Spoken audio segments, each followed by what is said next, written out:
Greetings everyone, today is Valentine's and I would like to wish you happy Valentine's again, and I would like to show you my latest picture especially made for my friend in USA.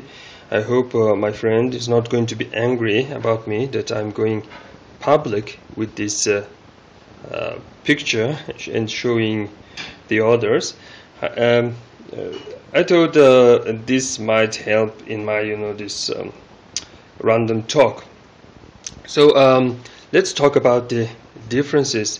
So you have the sun, moon and fire, so I had to add this sun and moon, little bit focus on the Easter bunny. Must say that Easter bunny is more real compared to Santa or Jesus. You just look at the moon and you will see that there is a bunny holding something round. So sun and moon, and our eagle needs to hold two snakes and benefit from them.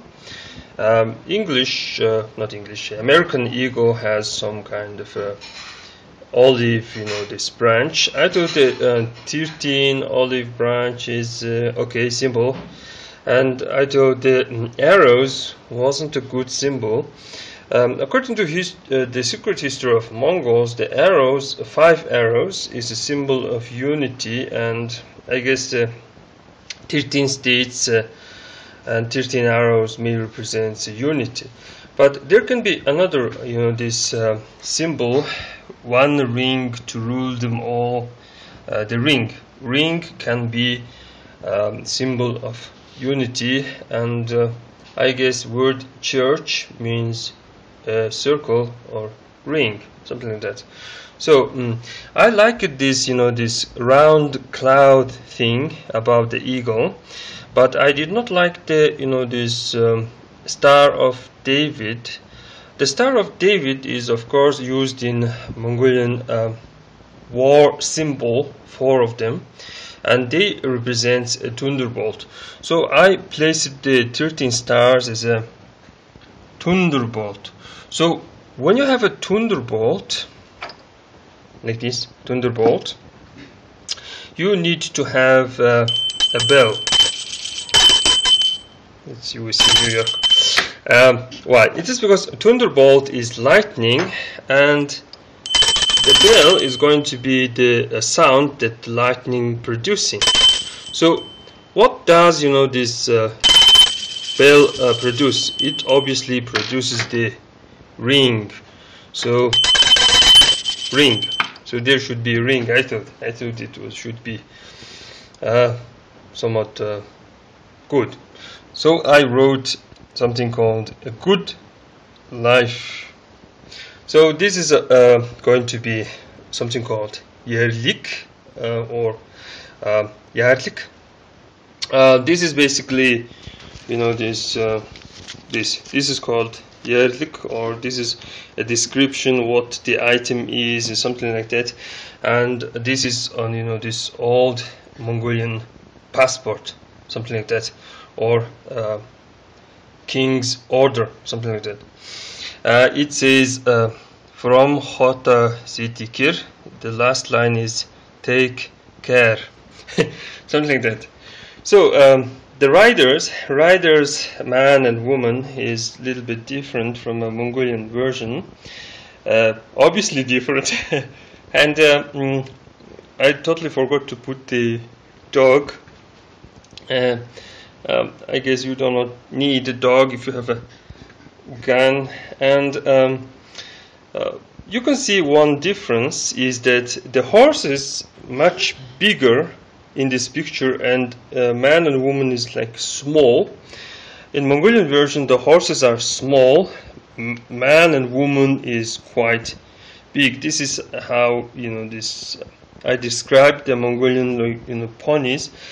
And obviously Westerners seems to ride tomsug, meaning a bigger horse, something like that.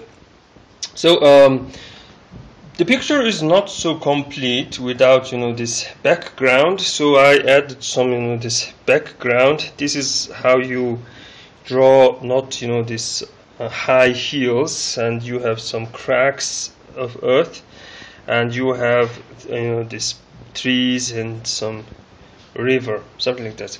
So let's put these things this aside, and let's talk about the seashell symbol. So why I'm saying that seashell symbol is not so good symbol. So when you draw a hill, it should look like this, and when you are drawing a crack,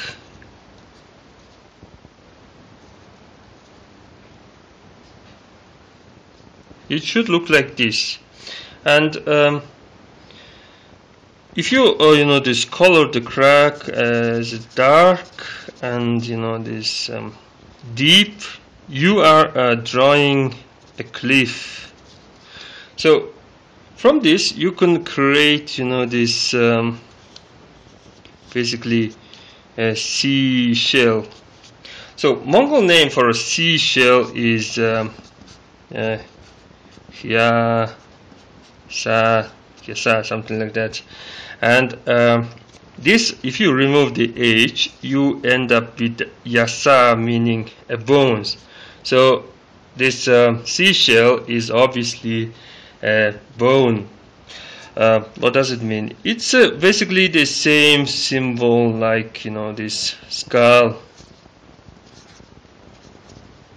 So there is this bone, but there is no host. The host is obviously died. So this basically the same symbol. The word YASAA also means the law. And what kind of law is there? If there is this big cliff in this this earth, you cannot do nothing about it. It's there, and it's usually dangerous to live near these high cliffs. It feels like, because of gravity, it feels like it's trying to suck you, and if there is little children, they might fall into a cliff, or if you have some livestock, they might fall. So cliff is always been the symbol of danger. So seashell is a symbol of danger. So why the seashell is used as one of the symbols of good luck? It is because of monasteries. The monasteries will blow this seashell to this call for monks for prayers. So one can use these horns, blow horns, as a symbol of this good luck, and etc. And put like this decorative this clothing, and say this is like a holy horn, etc., etc.